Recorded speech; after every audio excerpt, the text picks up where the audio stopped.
kemarin kita diskusi dengan teman-teman di manajemen Sriwijaya FC ini butuh banyak terobosan yang harus kita lakukan, gitu kan, terutama menggait investor, menggait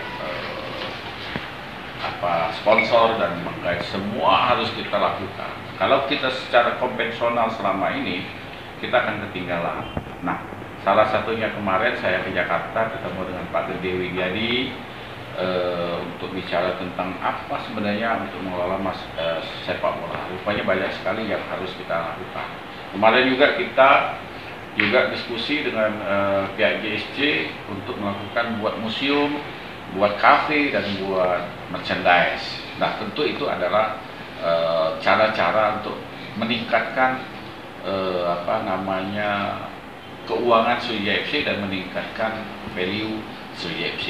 Nah, terakhir kita juga melihat tren, ada Raffi Ahmad, ada yang lain-lain suka dengan sepak bola dan klub itu. Akhirnya kita mencoba, kalau Raffi dia langsung ke bawah mendekati klub, sekarang kita mencari public figure yang betul-betul kekinian. Itu Pak Bang Atta Halilintar. Tentu kita tidak bisa menyangkaunya, dan kemarin kita bikin status, dan alhamdulillah semua netizen baik penggemar SFC yang lain-lain senang dengan keberadaan Bang Atta Halilintar kalau hadir di Sriwijaya FC.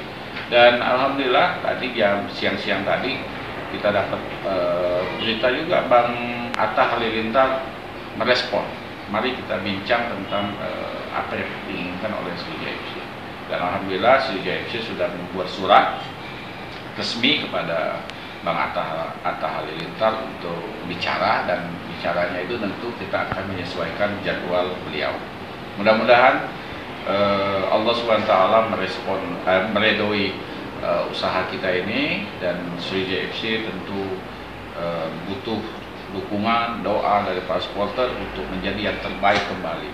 Kalau kita masih menggunakan metode lama untuk membangun sepak bola Indonesia dan terutama Sriwijaya FC, kita akan ketinggalan. Untuk itu kita dari manajemen selalu akan membuat inovasi-inovasi agar supaya SFC tetap terjaga eksistensinya dan keuangan Sriwijaya FC semakin hari semakin membaik.